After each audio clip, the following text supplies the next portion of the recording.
Everyone, JBD here from the Villains Band, bringing you another comic book review over the Thanos Annual from the 2017-2018 series, which is Volume 2. And basically, this ties in with the Donny Cates story, Thanos Wins, issues 13 through 18 in that volume, which has been really hot right now. And basically, this is a collection of short stories, each of them told by the Ghost Rider, aka Cosmic Ghost Rider, aka the Rider, who was once Frank Castle, also known as the Punisher. And basically, he's telling what he has seen through Mad King Thanos' eyes every morning when he makes him use the Penance Stare on him. For the most part, in my own opinion, this book is garbage. And I feel that a lot of people that really liked this Thanos series, especially the Thanos Wins storyline, was probably really looking forward to something in this, but there's really not a lot to it. The first story is called Titan's Greatest Dad, which is wrote by Donny Cates, who finished up Volume 2 with the Thanos Wins storyline. And it's pretty interesting. You get a little insight into his very harsh training regimen with Gamora and how she needs to learn how that if she can't face herself, she will never do anything. And she winds up dying, and come to find out it's a scroll, and the person she was facing was actually her. The second story is What to Get from a Man Who Takes Everything, and it is completely dumb. It's about Thanos and how he torments this kid named Dave all the way into his fleeting old age, and it's every day on his birthday. Even the day he's born, he shows up, takes his blankie. It's really stupid, and it's just crap like that. Like when he's a teenager, he texts his girlfriend, ruins their relationship, makes sure he can't drink on his 21st birthday, when he's at this college party. It's really dumb. And like, why would Thanos bother to do any of that? It's dumb. And when you read the first story, you get a little insight, and you get this, and it's completely retarded. And then you get the story Exhibition, and it's not really that bad. It kind of takes place during the Infinity Gauntlet storyline after he's eradicated half the universe for Lady Death, and he's trying to please her. And Mephisto tells him, art.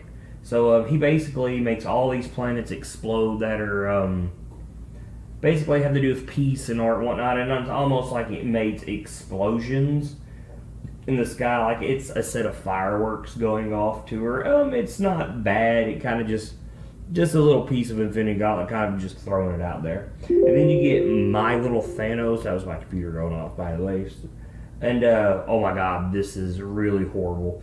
For one, the art, at first I thought was maybe by Scott Young, because he does all the baby Marvel stuff, and it's not, but it's really close. And basically, Thanos goes to this place where he meets these things, what exactly are they called? The Adorals, and they're little bunnies with wings, and he's going to, bring all this pain and punishment to them.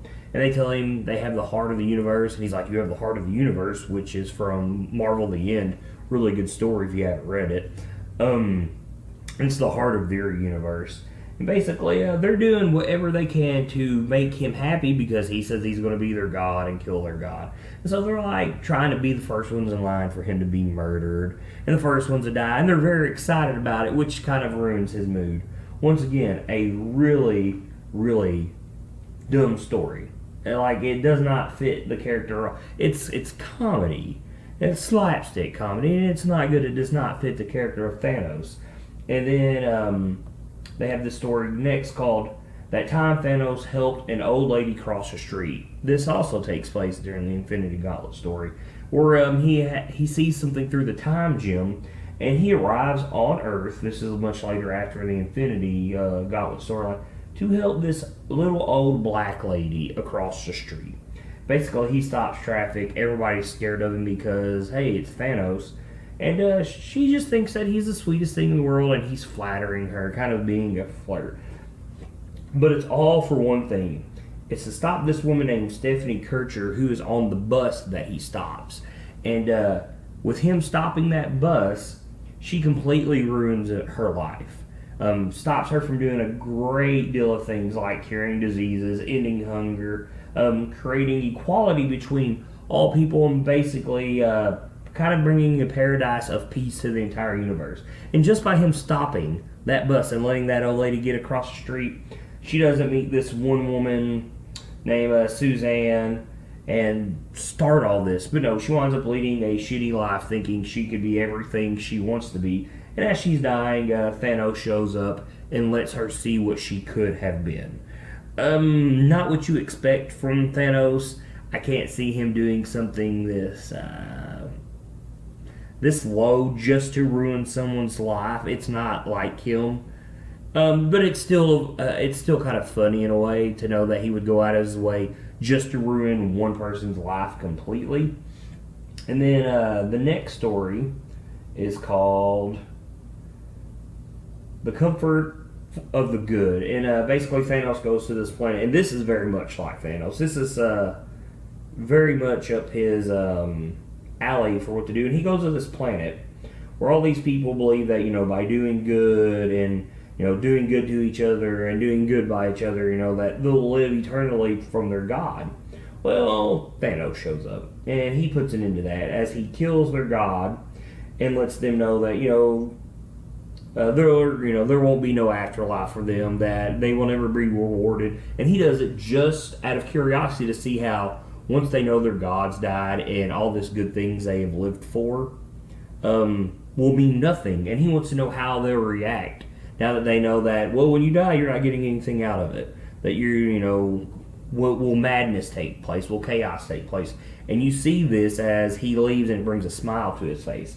Now, that is about the only story in here that really kind of fits what the annual about a Thanos should be. So it's basically the first story, the last story, or the only things in here that I found interesting, especially the last story. I really liked it. And for the rest of it, it's just crap. Pure shit. Don't even bother. Now, what's interesting at the end, as the Cosmic Ghost Rider is telling these stories, he's sitting outside a grassy knoll looking down into space, and you find out there is some massive, I'm going to assume, gold doors, and Odin is there. And Odin tells him, welcome to Valhalla, as he lets him in. Now, and you realize, hey, you were getting a Cosmic Ghost Rider story, which I think is going to be a four-part series. Now, what I don't understand about this. He even mentions about Silver Surfer smashing his head with Mjolnir, Thors Hammer. So, if that was in the future, and at the end of Thanos Wins, if Thanos decided to erase that timeline and get rid of himself as Mad King Thanos, this Ghost Rider, would he even have existed? So I'm not really sure, how this is going to play out. Because when you read this story, Thanos has killed everybody almost in existence. And I would assume when you see old King Thor, Odin would have already been dead, because you see Thor with the destroyer arm and whatnot. He has the beard and the patch, where he gave up his eye for the wisdom of Odin. And all them guys are dead, so why is he in Valhalla? When does this take place? Because Thanos had erased that alternate history. So I'm very curious to how this is going to play out. I'm very excited about this story, just to see where it goes. The photo they give into the book, Continued in Cosmic Ghost Rider #1, is a really awesome picture of Ghost Rider, this Cosmic Rider. So I'm really curious to see where it goes, because that right there that I just explained makes no sense. But I'm JVD. This has been my review for Thanos Annual 2018 for Volume 2 of the series. Keep reading, guys.